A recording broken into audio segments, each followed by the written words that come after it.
Hello and welcome back to 365 Days with mxmtoon. I'm Maia, a singer, songwriter, video maker, Oakland native, and a bit of a bookworm. I'm also a huge fan of history. I love untold stories, gross facts, and secrets, anything weird, dark, and funky from the past, and each day I'm going to share one of my favorite deep cuts with you. So let's take a look at today's stories. It's 365 with mxmtoon.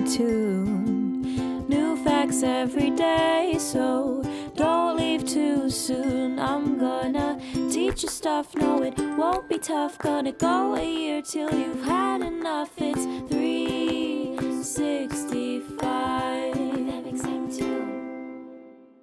Today, in 1917, the first Pulitzer Prize was awarded to the French ambassador Jean-Jules Jusson, who wrote a book about American history. Herbert Bayard Swope won the prize for reporting for his series of articles called Inside the German Empire.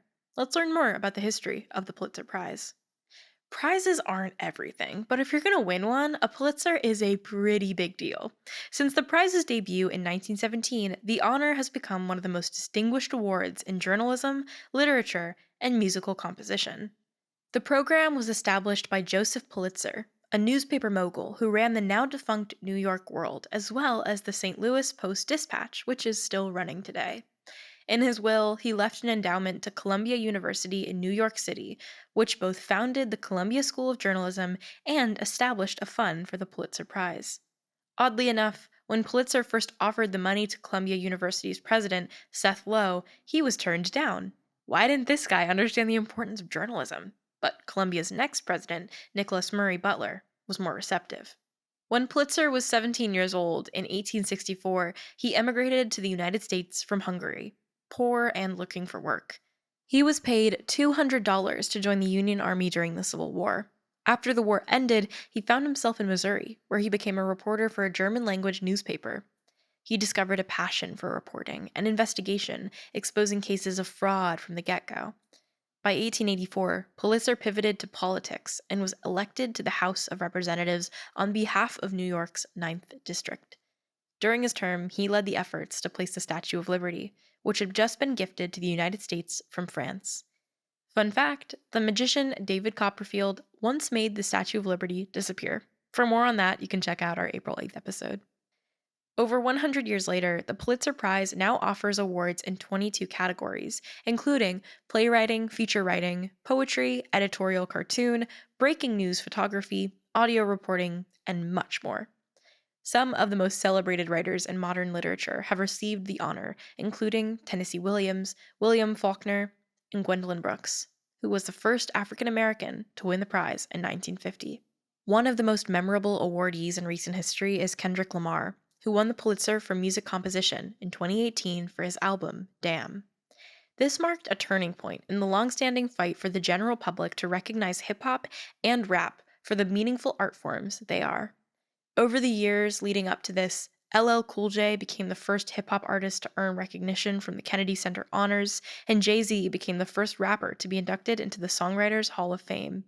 Again, awards aren't everything, but in times like these, they can show how our culture is evolving to finally recognize the contributions of talented Black artists like Kendrick. Meanwhile, in the fiction category, Colson Whitehead has won the Pulitzer twice since 2017 for his books, The Underground Railroad and The Nickel Boys, while last year, the poet, Jericho Brown, won for his collection, The Tradition. We simply love to see it.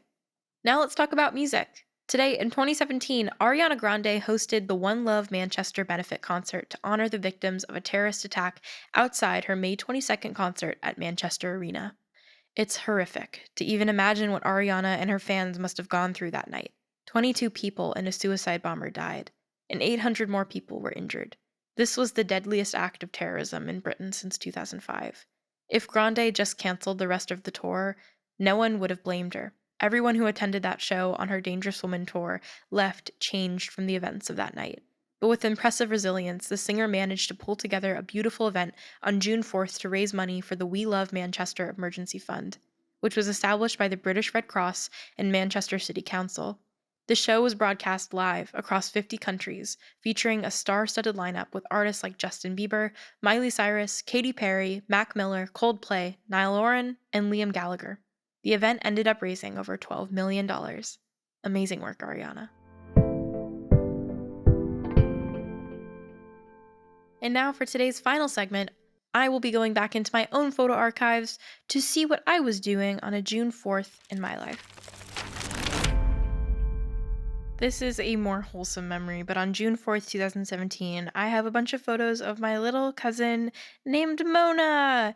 Mona is my uncle's kid. She is the youngest of his two daughters. And in this photo, I want to say I'm a horrible older cousin here because I think she was like 3 years old, 2 years old, maybe, something like that. But she was so tiny and she was so cute. And I have all these photos of her, and she's my favorite little person ever in the whole world. And I just feel really thankful. My family's very close to each other, and I was able to grow up with my cousins growing up right next to me. They live like 10 minutes away from my family. And I moved across the country all the way to New York, and I really miss being able to watch them grow up.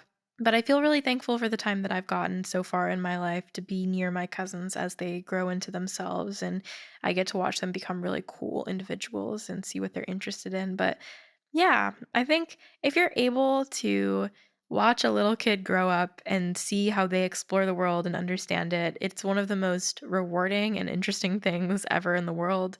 A small anecdote from this memory that I'm just thinking of is the fact that I used to talk with my other cousin, Kaya, when she was around Mona's age in this photo. And I was explaining to my cousin Kaya about DNA and how we were related, but we looked different. And she goes, "Where is DNA from? Like, where do you buy it?" And I was like, that is the cutest question ever. The way little kids understand the world and how they rationalize things is really funny. And I had to explain to Kaya that no, we don't buy DNA. It's just inside of us. Thanks for going back in time with me, and remember to subscribe wherever you listen to podcasts. You can come back tomorrow for more stories from the past. It's 365 with mxmtoon. New facts every day, so don't leave too soon. I'm gonna teach you stuff, no it won't be tough. Gonna go a year till you